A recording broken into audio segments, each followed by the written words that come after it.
All right, welcome everyone to the weekly UK Sangha. Today we're here with two of our friends, Lawrence and Sam. Me and Lawrence have been on a couple of calls with Dhammarato. This is Sam's first call with us, so we're glad to have him. And remember, YouTube, anyone can join these calls. So anyone who's interested in learning the Dhamma, talking about it, developing community around the Dhamma is free to join these calls, and the information will be in the description. And don't forget to drop a like and subscribe. I always feel weird saying that, but it feels like I should say that. Um, Let me just, I'm going to read a sutta today. It's going to be about dependent origination, and it's going to get pretty into kind of the ontology of things and the metaphysics and how we view reality and consciousness itself. So this is kind of a advanced topic, but I think it's important, especially if you've meandered your way into the Dhamma from the non-dual pipeline, as I and many other friends have. Okay, so I've a little bit background about me is I started binge watching non-duality videos, and that helped me to a certain extent. So I'm not saying that there was no fruit in it, but ultimately it did not lead to the destruction of craving, and that will be the title of the sutta today. The Greater Discourse on the Destruction of Craving. All right, here we go. Thus have I heard, on one occasion the Blessed One was living at Savatthi in Jeta's Grove, Anathapindika's Park. Now on that occasion a pernicious view had arisen in a bhikkhu named Sati, son of a fisherman. Thus, quote, as I understand the Dhamma taught by the Blessed One, it is the same consciousness that runs and wanders through the round of rebirths, not another. Okay, so that's the first paragraph. What do you guys think Sati means by that? What does he mean by the same consciousness that runs and wanders? I don't know. I mean, so this is actually a very common view. Sorry, not to interrupt, but please go ahead after. This is a very common view, but the languaging may sound foreign. So Yeah. it's something that we are all familiar with. So what do you think that means, Sam? I was going to ask what the name of the sutta was again because I wanted to follow along. Oh, okay, yeah. It's MN 38, and it's the Bhikkhu Bodhi translation. So there's a PDF online. You can just type in Bodhi MN PDF and then go to 38.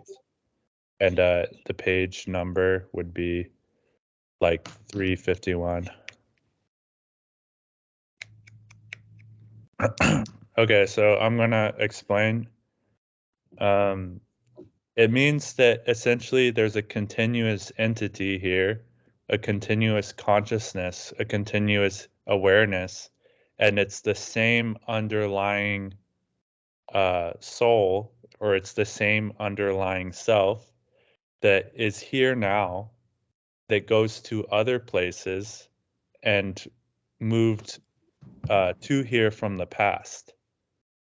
So this is a fundamental misconception of the way that reality is actually experienced. Because it's not the same consciousness here that was even a second ago. or yesterday. Each new perception you have comes with a new consciousness with that. So the Buddha teaches there's eye consciousness, ear consciousness, smell consciousness, touch consciousness, taste consciousness, mind and mind object consciousness. So these consciousnesses are dependent upon what they're conscious of. So the observer and the observed and observing can all be said to be dependent upon each other for their existence. So if there's nothing to see, seeing does not happen. So if there's no form for the eye faculty to contact, sight does not arise. If there's nothing to think about, mind does not arise. And any way that we experience consciousness is going to be through these avenues. And in our experience, all of these avenues through which we experience consciousness are constantly changing. So they're impermanent. And it changes from one moment to the next. And so experientially, we would have to fabricate a continuous entity. So we have to, in this moment, we have to imagine that it is the same consciousness from one moment to the next. So in that sense, that would fall under the category of some kind of a mental proliferation about the future and about the past. Because all we have is right now, that's all we can really know for certain. And so I don't know that it's the same consciousness that continues. In fact, if I look at my experience, it's constantly changing. I'm not the same person I was a year ago. I think we can all think back about ourselves 5 years ago. Are you the same consciousness? No, it's a totally different set of perceptions, and with that, totally different consciousness. Now, a lot of an argument you can make for it being the same consciousness is you can say that it's the same reality. So it's the same experience of reality that is unfolding here. But where the mistake happens is to make consciousness a fundamental or a primordial substrate and identify that with reality itself. So I wouldn't say that consciousness is a fundamental aspect of reality. Consciousness comes and goes, and it's dependent upon causes and conditions for its arisal. So I kind of went on a long talk about dependent origination there, but let's continue with the sutta. Several bhikkhus, having heard about this, went to the bhikkhu Sati and asked him, "Friend Sati, is it true that such a pernicious view has arisen in you?" "Exactly so, friends. As I understand the Dhamma taught by the Blessed One, it is the same consciousness that runs and wanders through the rounds of rebirths, not another." Then those bhikkhus, desiring to detach him from that pernicious view, pressed and questioned and cross-questioned him thus, "Friend Sati, Do not say so. Do not misrepresent the Blessed One. It is not good to misrepresent the Blessed One. The Blessed One would not speak thus. For in many discourses, the Blessed One had stated consciousness to be dependently arisen, since without a condition there is no origination of consciousness. Yet although pressed in question, and cross-questioned by those bhikkhus in this way, the bhikkhu Sati, son of a fisherman, still obstinately adhered to that pernicious view and continued to insist upon it. Since the bhikkhus were unable to detach him from that pernicious view, they went to the Blessed One, and after paying homage to him, they sat down at one side and told him all that had occurred, adding, "Venerable Sir, since we could not detach the bhikkhu Sati, son of a fisherman, from this pernicious view, we have reported this matter to the Blessed One."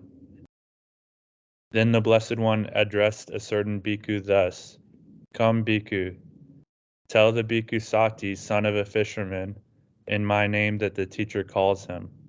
"Yes, Venerable Sir," he replied. And he went to the bhikkhu Sati and told him, "The teacher calls you, friend Sati." "Yes, friend," he replied. And he went to the Blessed One, and after paying homage to him, sat down at one side. The Blessed One then asked him, "Sati, is it true that the following pernicious view has arisen in you? As I understand the Dhamma taught by the Blessed One, it is the same consciousness that runs and wanders through the rounds of rebirths, not another." "Exactly so, Venerable Sir. As I understand the Dhamma taught by the Blessed One, it is the same consciousness that runs and wanders through the rounds of rebirths, not another." So here the Buddha said, is it true that this pernicious view arisen in you? So is it true that this wrong idea or this stupid idea has come up in you? And he says, yes, exactly so. So right off the bat, he agrees that the view is pernicious, which is kind of a funny way of responding to someone. Because if he had a good argument for it, he would not agree that it was a pernicious view. But the problem here is not that he has this view, but he's representing the teaching of the Buddha with this view. So this is not what the Buddha was teaching, but he's saying, this is how I understand the Buddha's teaching. So that's where the problem comes into play. And this guy is a monk of the Buddha himself.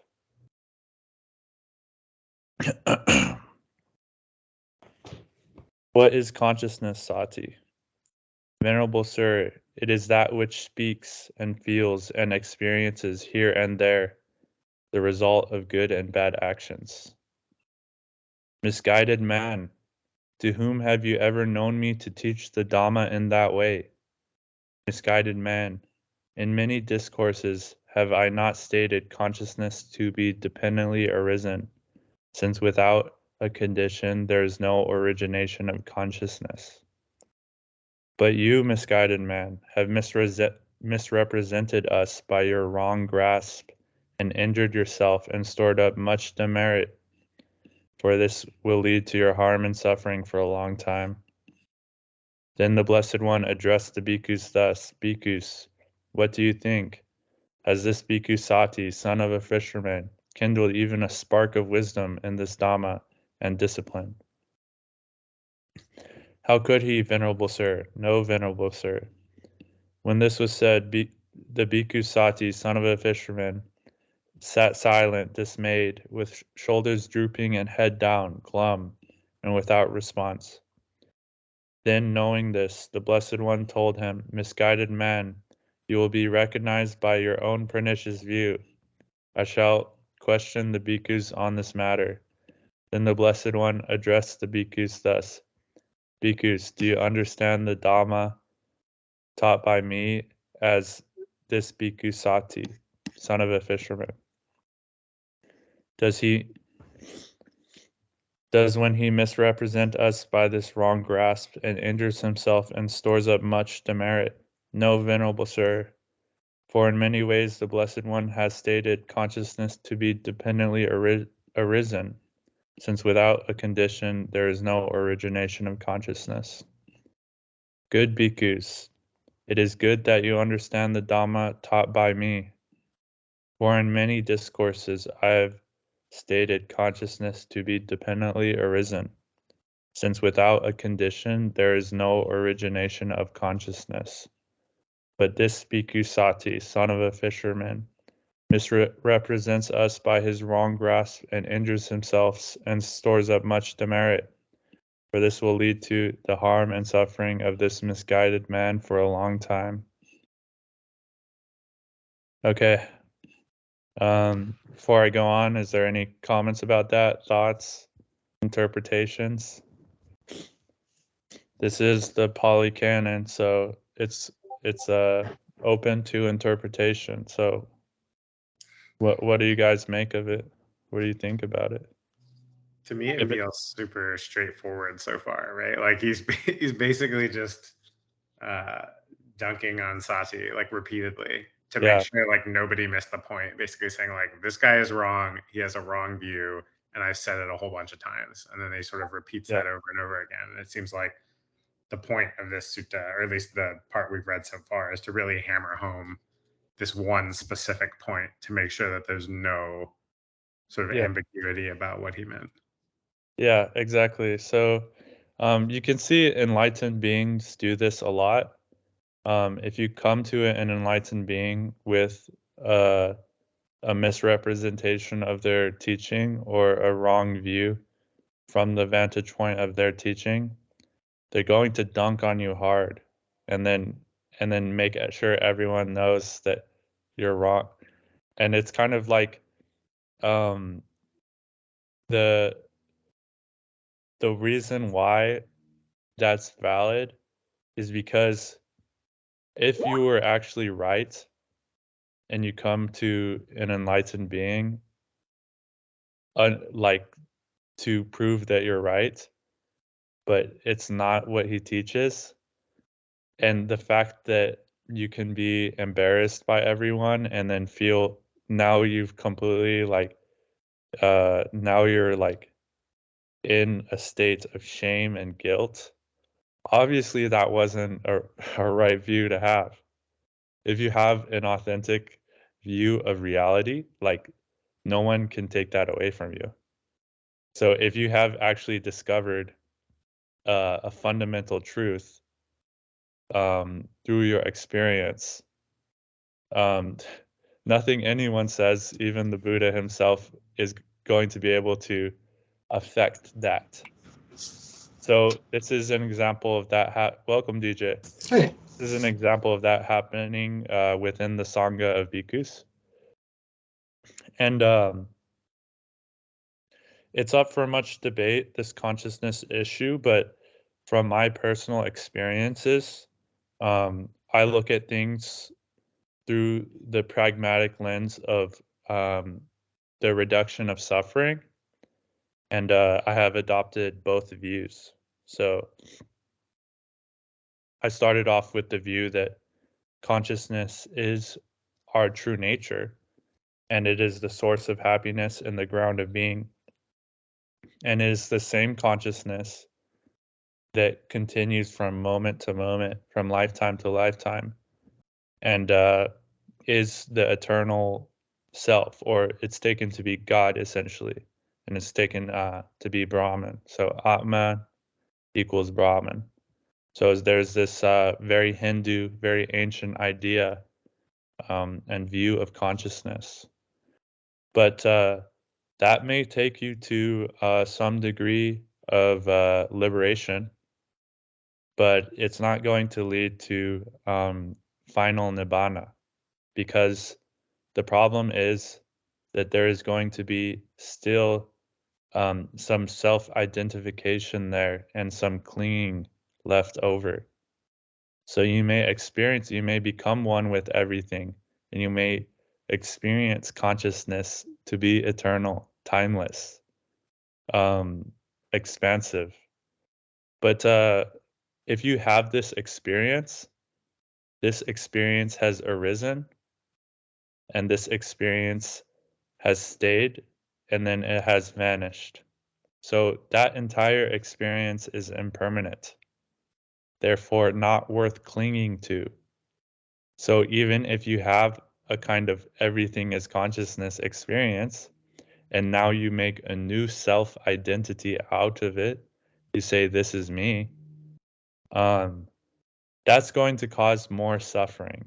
And even if you adopt your entire dogma around it, your entire teaching around it, and you kind of hang on to it like a coping mechanism, it's no different from any other religion. So it's no different from having a sky daddy as a coping mechanism. Saying that consciousness is eternal is a coping mechanism, because in fact, you don't know it's eternal. All you have is the consciousness that has arisen in this present moment. And everything changes from moment to moment. So recognizing its fundamental dependent nature on the causes and conditions for its arisal lets you let go of that and lets you disidentify from it, so that you can come to know a more sublime state than even everything is consciousness state. Because the everything is consciousness state, that would fall under the category of one of the boundless jhanas. That would just be, it could be boundless consciousness jhana. But that's not even the ultimate enlightenment from the teaching of the Buddha. There is more sublime states where even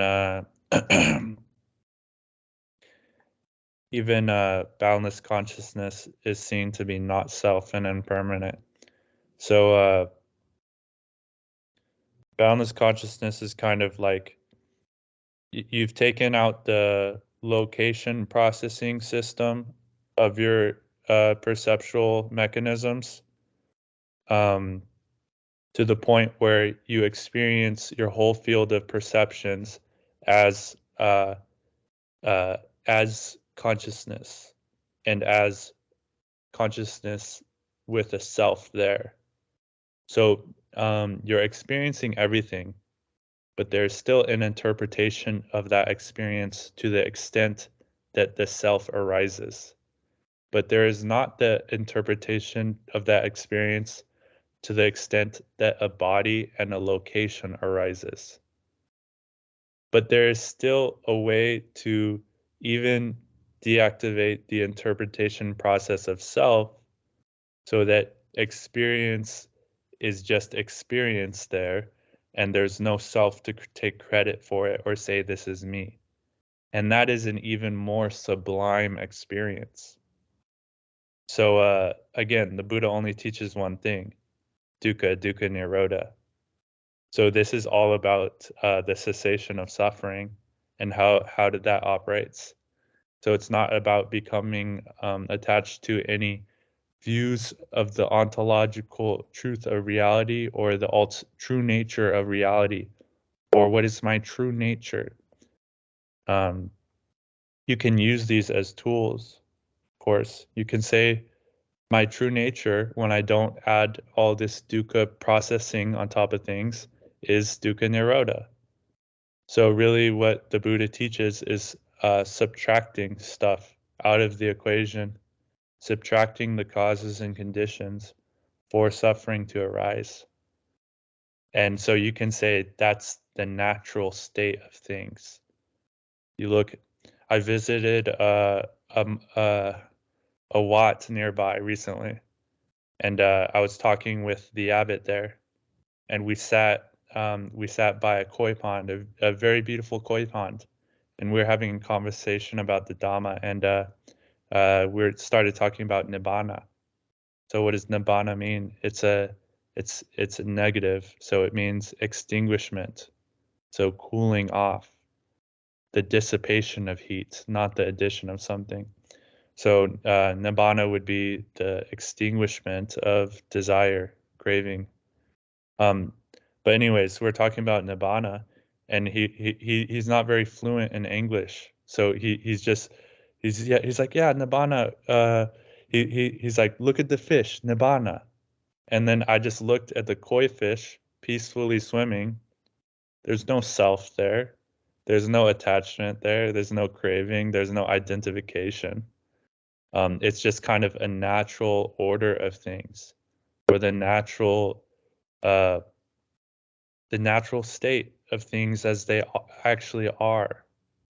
So if you want to say that's the true nature of things, you can.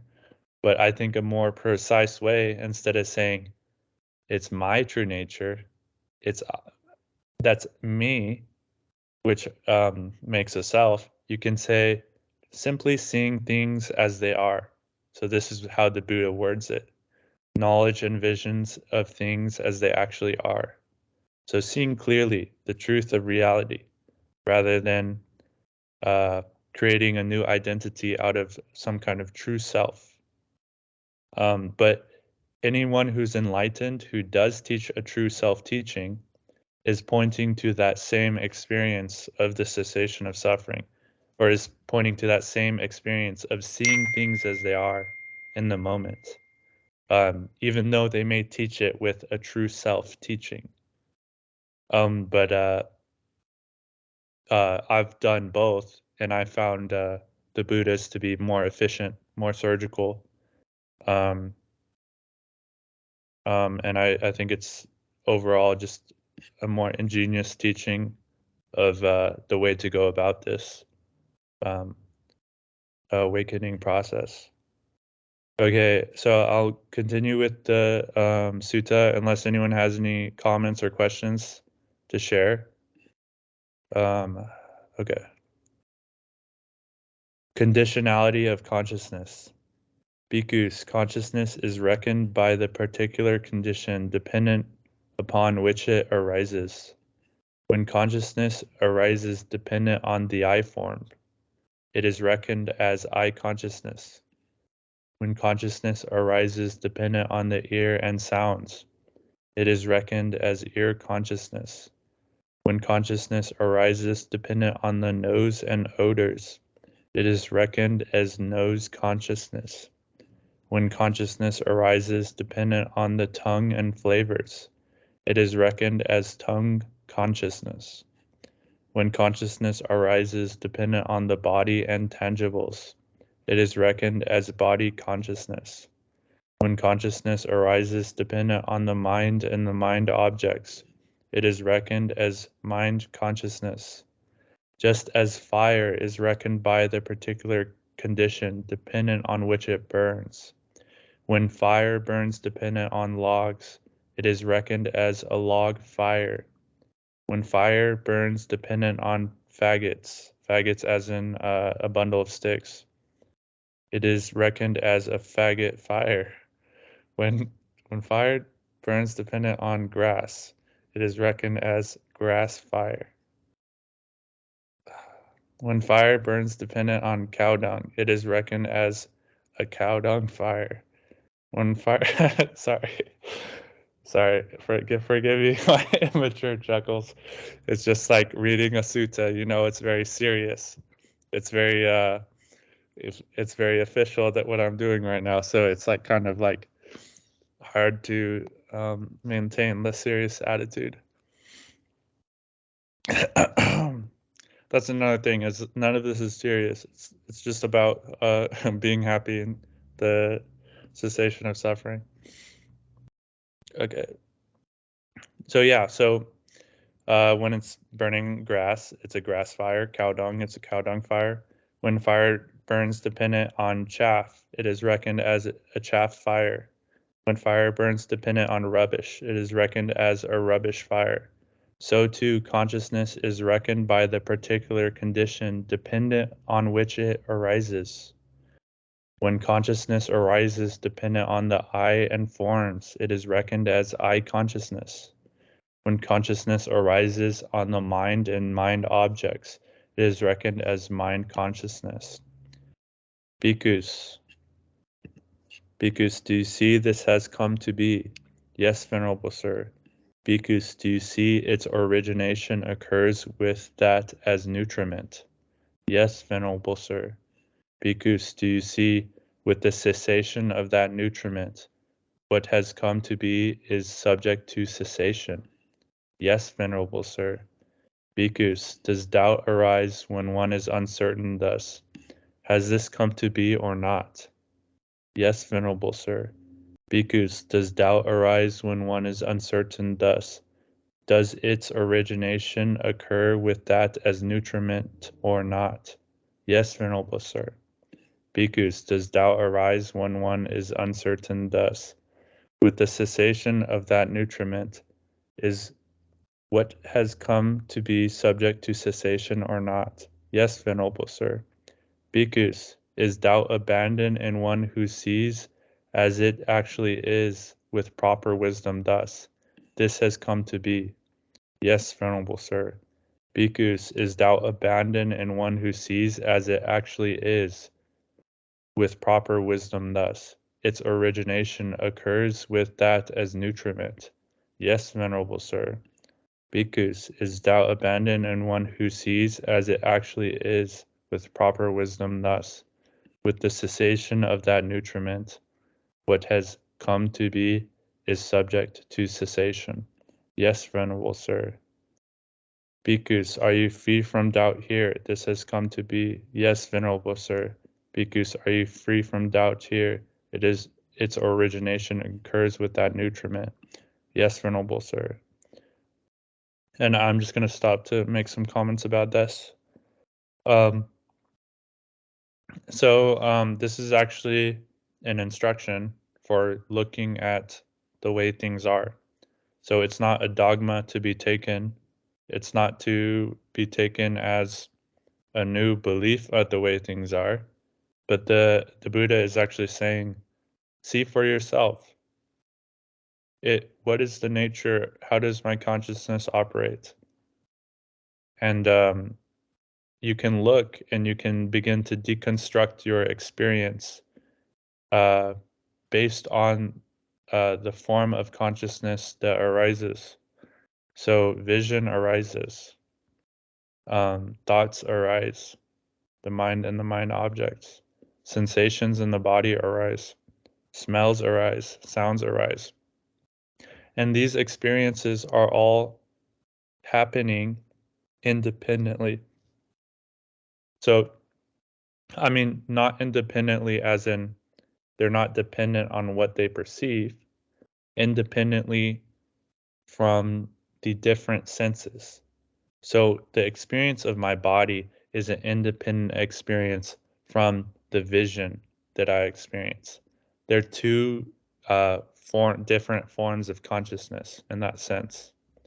And they happen, they may seem like they're happening simultaneously, but actually you're only aware of one at a time if you actually track the attention of the mind. And you deconstruct your experience in this way. When you're seeing, you're just seeing. When you're hearing, you're just hearing. When you're feeling sensations in the body, you're just feeling sensations in the body. When you're thinking, you're only thinking. And just because it happens very rapidly does not mean it's happening at the same time. So it's cool to see and look what comprises my actual experience, and realize that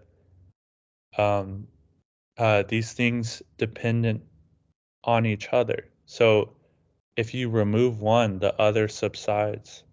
So in that sense, neither has inherent existence, or you can say that they are empty.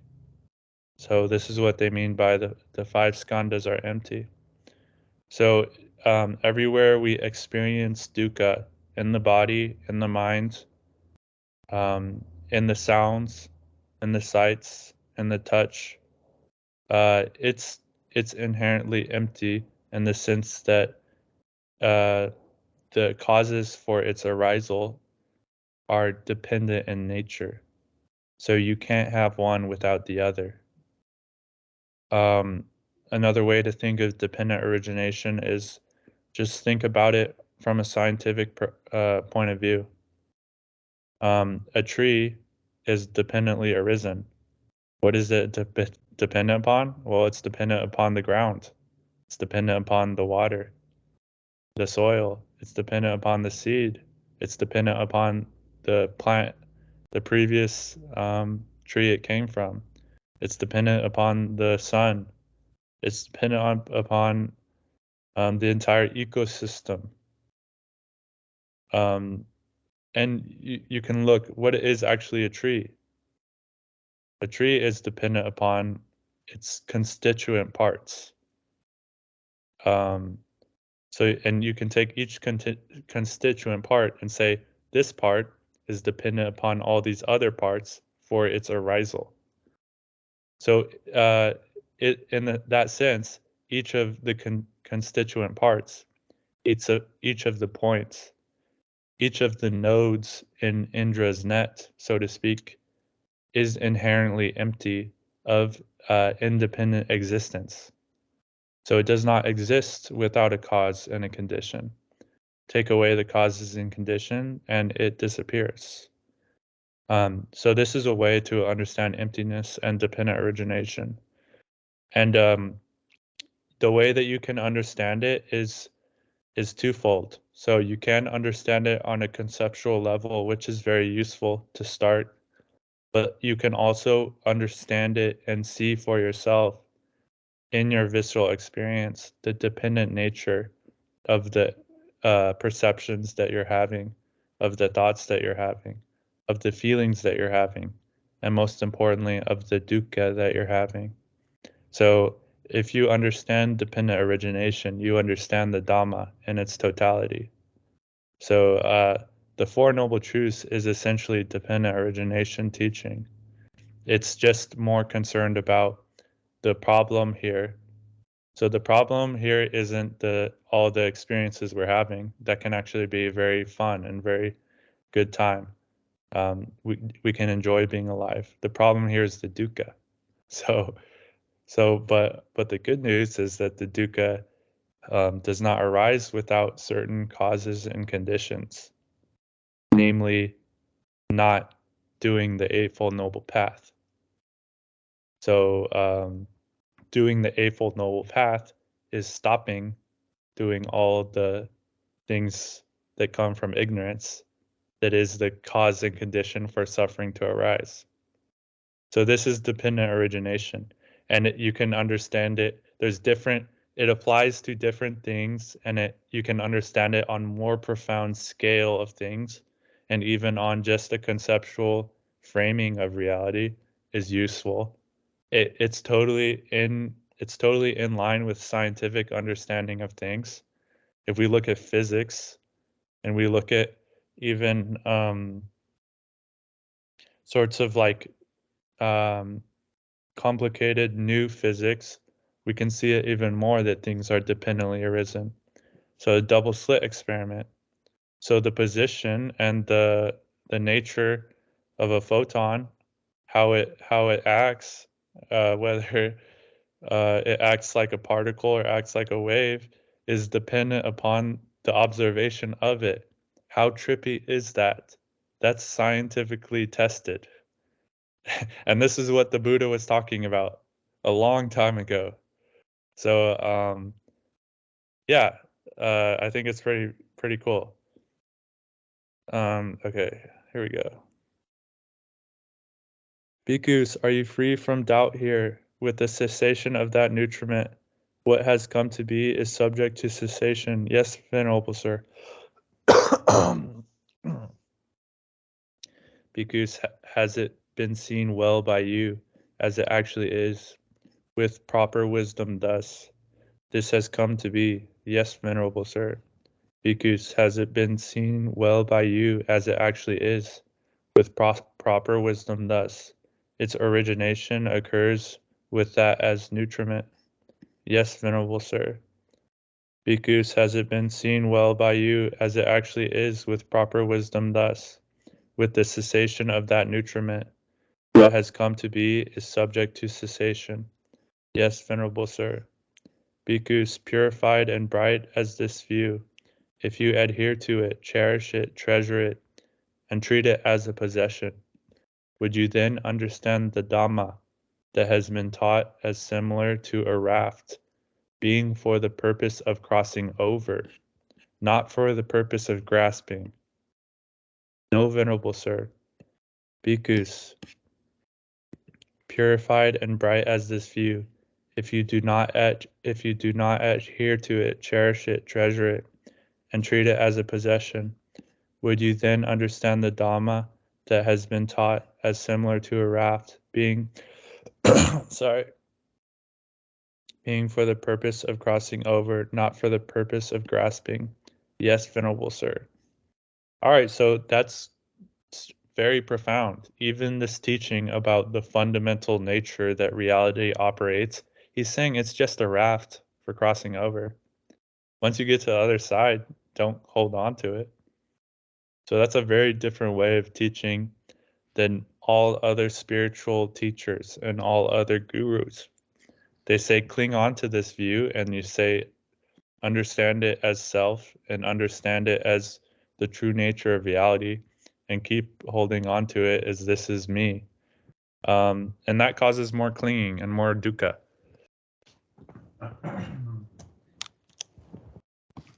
They say, oh, some doubt arises. Don't forget, just you are the self. Do not be afraid. So the Dhamma is taught so that once you understand it, you finish the job, suffering subsides, and then you can let go of the way that you got there. So there's no use clinging to something that already served its purpose. In fact, clinging to that thing, even if it served its purpose, is liable to cause more suffering to arise. So even the thing that gets you out of suffering, if hold on to, if identified with, if clinged onto, will end up being a new source of dukkha for you. And this is profound. So you can see this in kind of the 10 ox herding Zen pictures. At the end of the whole journey of taming the bull of enlightenment, riding the bull back home, he just goes back to being an ordinary person in the marketplace. So once you understand all these profound things and you use it to solve the problem of dukkha, you just go back to being an ordinary, cool, chill person, and you could just be a friend, and just you can talk to people ordinarily. I mean, I'm talking about all this complicated stuff with you guys because I think we're all interested in it. And but I'm not going to talk about dependent origination to any random person I meet. I'm going to just try to be friends with them and maybe see what I can relate to them, and see if we can spark some joy, some compassion, some loving kindness in that experience, in that interaction with other people. That's the goal, at least, right? So the Buddha, the Dhamma, the Sangha can be understood on a mundane level and a supramundane level.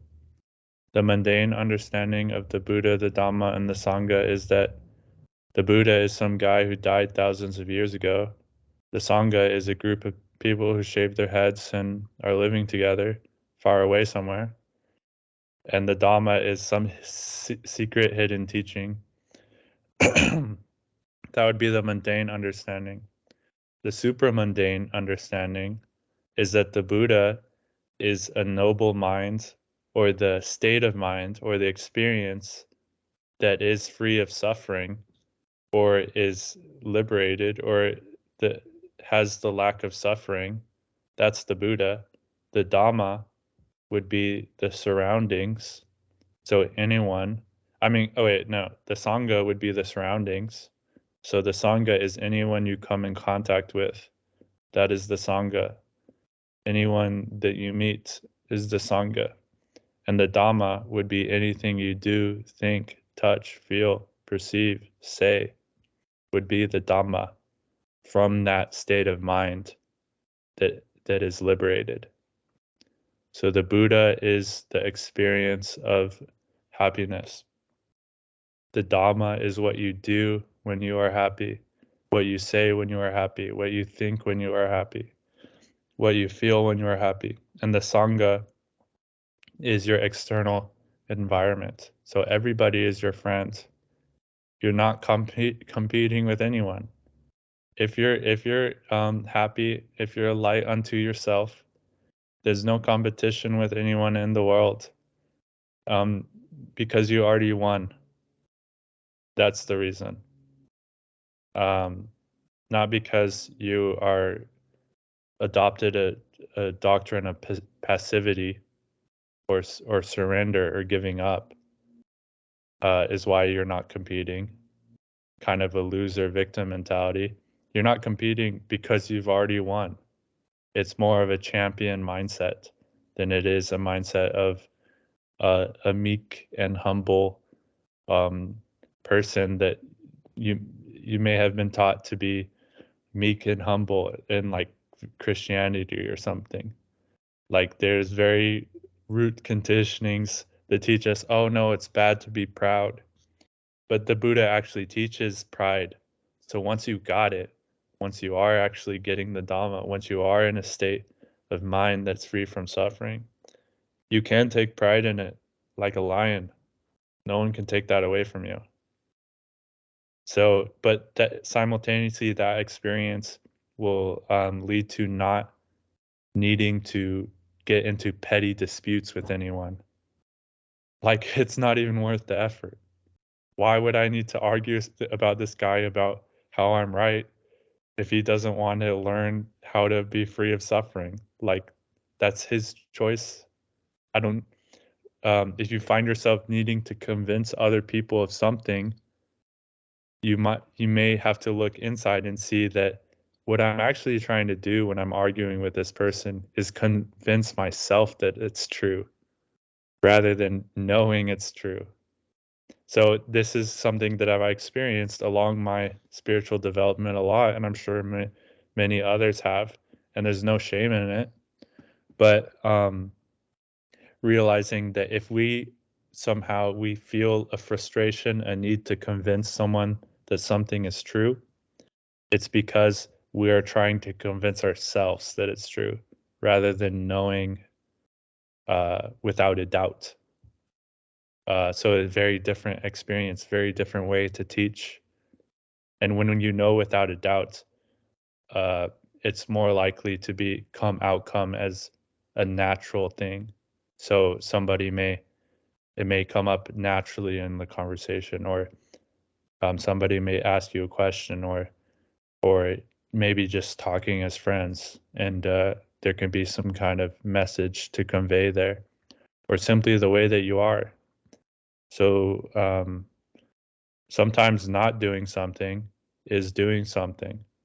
So choosing not to react to a situation is the best line of action there sometimes.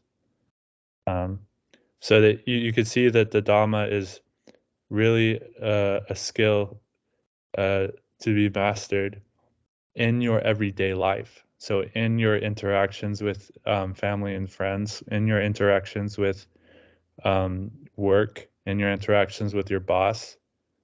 And the goal here is dukkha-nirodha.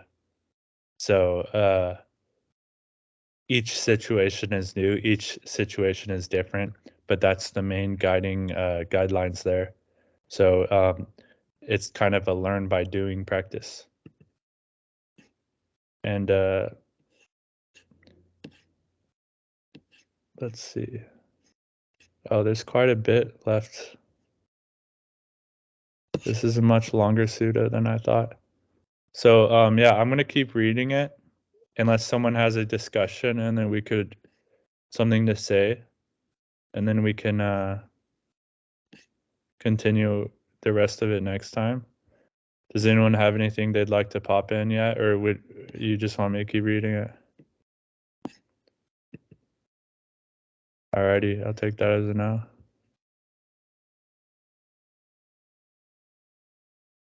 Okay, here we go.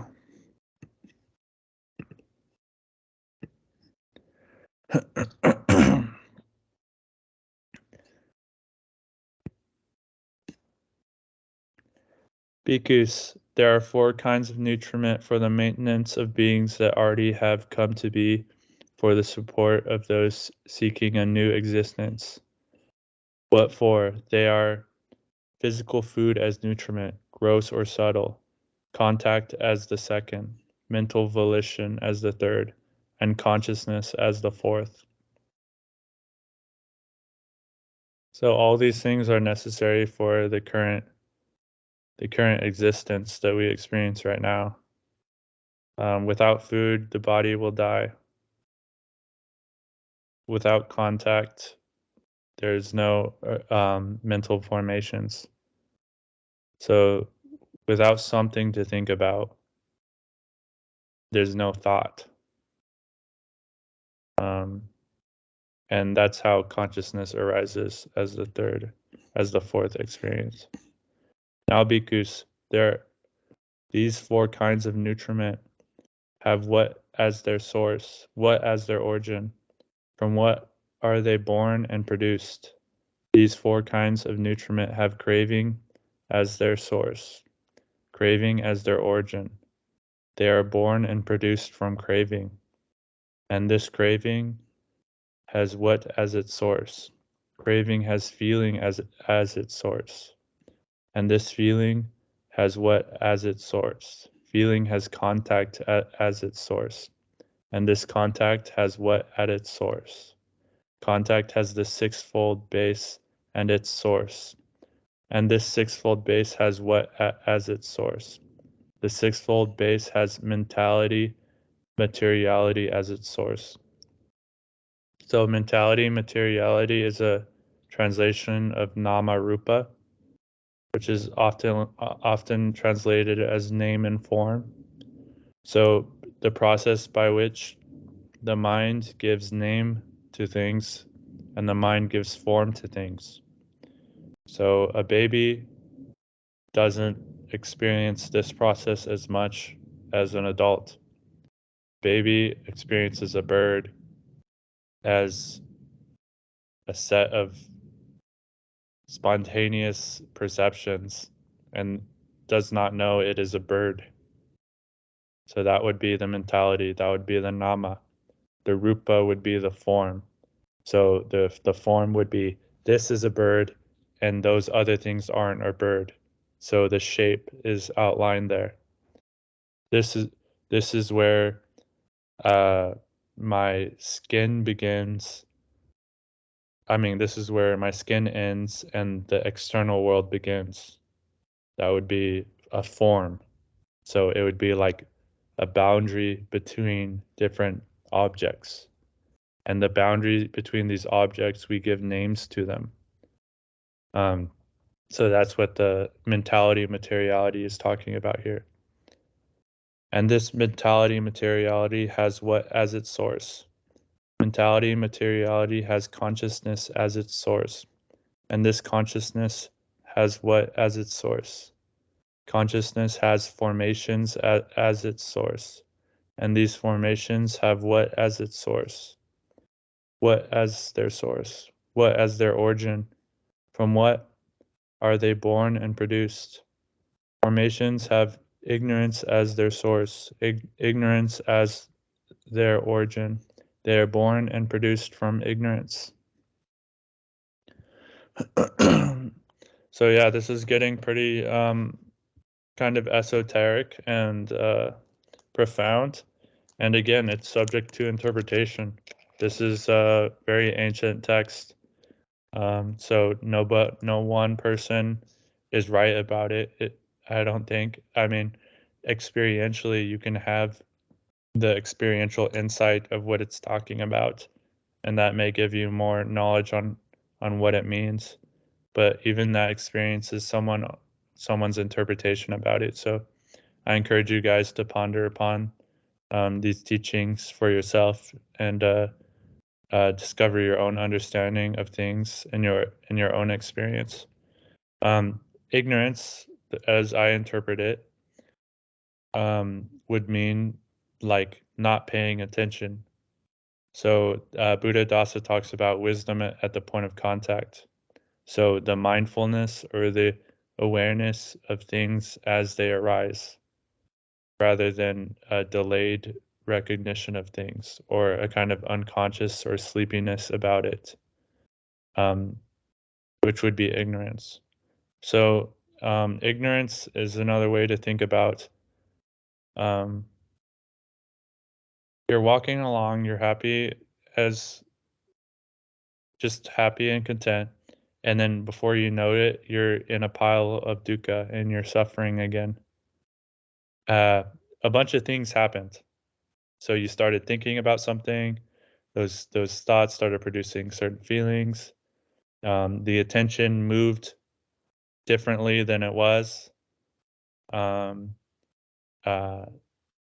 Various interpretations arose dependent upon other interpretations, and all of this self-constructing and self-interpreting overlays onto your raw experience of reality happened in that process of going from not suffering to suffering. But you almost wouldn't be able to you didn't know that all that happened, even though it did. So that would be ignorance. That's what ignorance means, is not paying attention, not remembering to look. So if we have mindfulness and if we pay attention to what's happening, investigate our states, investigate the states of mind we're in, and the actual thought formations. So what sensation is a thought? You're having a thought. What is it made out of? It's made out of sensations. Where is it arising in your experience? So paying attention, this is kind of like vipassana, but paying attention to what's going on right now is what prevents the sequence of things dependently arising to take you out of equanimity or take you out of just a content and peaceful state of mind, and takes you out of experiencing things as they actually are. Because if you experience things as they are right now in the moment, it's a sublime experience. It's actually a miracle that all these things are happening. But you have to be there for it to enjoy it. If you're not paying attention, then the mind can wind up in all kinds of places that just causes a bunch of problems that you think are real, and you're convinced that these problems are real.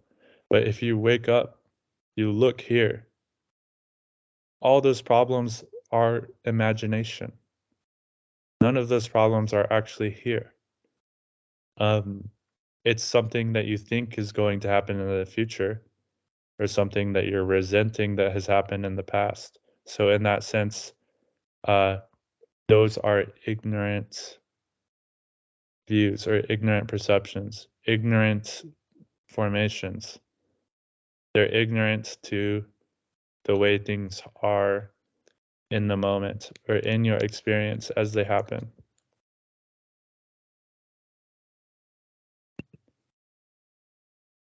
All right. Forward exposition on arising.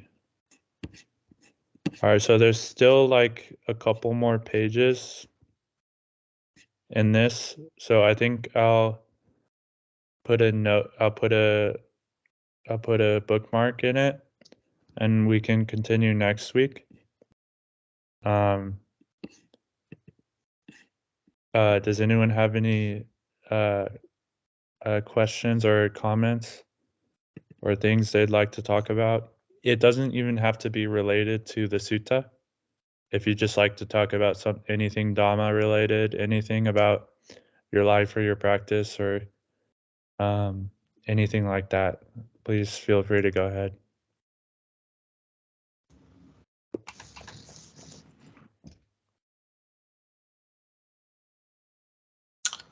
I was thinking, talking on not getting like attached to the teaching too, and that adding to another sort of level of security, because before when we were discussing like getting into like arguments and whatnot, having to prove it right to other people, it's like that's like bringing in external factors in a way as well. So when it's just like you're so confident in it that you don't have to prove it, to everyone who crosses your path, you can just be content and like satisfied. Yeah, if anything, that's the proof. Mm-hmm. So just being content and satisfied, you're proving it to other people that you're right. That's how you prove it. And then people may become curious. This guy knows something. What does he know that I don't know? Why is he sitting there happy for no reason? Like, you know what I mean? It really throws people off. How could he just be like, come on, I need to constantly distract myself with something, and he's literally just sitting there, content, with no stimulus for it, or maybe just the surrounding conversation, or maybe just the silence of the room, or maybe there's a show playing in the background, but he's just sitting there content. He's not like checking his phone every 30 seconds. Yeah, so that is strange to witness for the ordinary person. It's not, you know what I mean? It's kind of an extraordinary talent in terms of like mastering like your inner state, and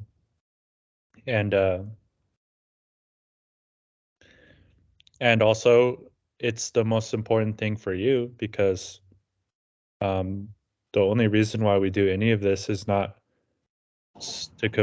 for like some kind of social clout to convince others that we're woke. It's just so we could be happy. Then and then if others become convinced that you're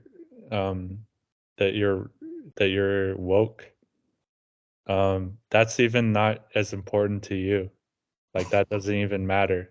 Like you're happy, so like you're happy to share it out of compassion. So you're happy to give free what has been freely given. So I'm very grateful to all of the teachers that I've had, particularly Dhammarato. I wouldn't have developed any of the understandings of things that I have now if it wasn't for being able to call some guy completely for free and him just sit there and talk with me for an hour about any problem that I have and teach the Dhamma. So that experience inspires the compassion to continue spread the Dhamma, set forth the wheel. And another thing is that teaching the Dhamma helps you learn it better. So another reason why I like doing these calls is because this whole call, my mind is purified because I'm talking about the Dhamma the whole time. So it's like in and of itself, it's a meditation. And how do you learn something better? You teach it.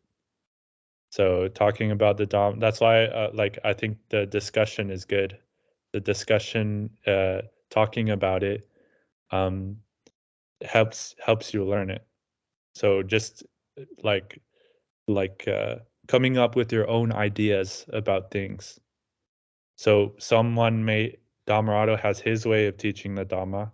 Someone else may have another way of teaching it. And then I may have my own unique way of talking about it that comes from various factors of like personality and that kind of stuff. But it's good to start to come up with your own ideas of things and test them out. So run your own experiments in your experience. And the way that you know it works is if it leads you to a more serene, tranquil, peaceful state of mind, or if it just confuses you more, then you can kind of rule that one out. So the true Dhamma or true understanding of things always leads to an increased amount of clarity rather than confusion.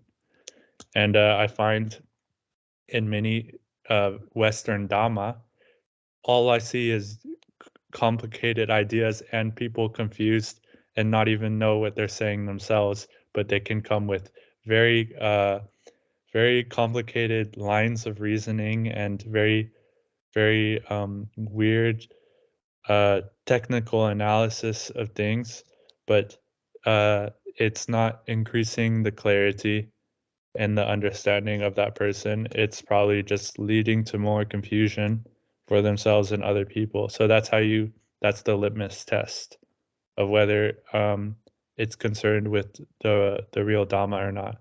It always bring it back to dukkha-nirodha. If it's causing you to go into fear, misery, and disgust, that's not the Dhamma. The Buddha taught the way out of that, right? So if you're what's the point of going into fear, misery, and disgust? That's the whole point, is to dukkha-nirodha that. So there's all kinds of complicated things that got mixed in with the teaching. But the teaching is much more simple. And then when you understand the simplicity of it, then the nuance, then the profoundness and the levels of insights develop from there. But it starts with the simple. So the practice is simple in the beginning, and the more successful the simple practice is, then maybe the more profound and quote unquote complicated the insights can become. But the insights are not complicated, they're just nuanced and subtle. And it's kind of like listening to a very like a beautiful work of genius piece of classical music, like a Beethoven or Chopin or Bach, and you just listen to all the things working together, and there's all these layers of notes and different parts of the music that harmonize with the other parts, and there's so many details in it. So you can become aware of all the different details, and you can become hyper aware of each instrument. And then you can also just sit back and look at the whole experience and sit in awe and beauty of it all. So this is like the meditation. You can appreciate the whole thing of it and just sit in satisfaction of it. But you can also get into the details of, oh, I can really hear this particular part of it. I can really hear this instrument. I can really hear all the different components that come together to produce the beautiful symphony. And the Dhamma operates in the same fashion. So with that, if anyone has any closing comments, or I don't want to bore the YouTubers, or I don't want to bore you guys either.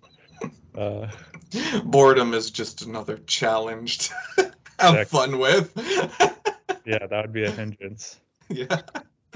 No, thank you for running this. Yeah, thanks for coming, man. It's good to see you. I think people will see these people talking about the Dhamma. They see other people enjoying it, and they'll be like, "Oh, these people are onto something." It's like that's how it spreads. I mean, that's kind of how, like, if you go back to the original time of the Buddha, it's like a group of homeless people vibing out, having a blast of a time, walking around from city to city, and they're like, and like the locals are like, what the fuck? Like these people know something. Let's learn it. And they do know something. So it's worth learning. But yeah, thanks for coming, everyone. Good to see you guys. YouTube, remember, anyone can join these calls. We're open to anyone, any level of meditator, beginner or advanced. Please come and ask questions. It's really good for discussion. So with that, you guys take care, and I'll see you next time. See you guys. See ya. Bye.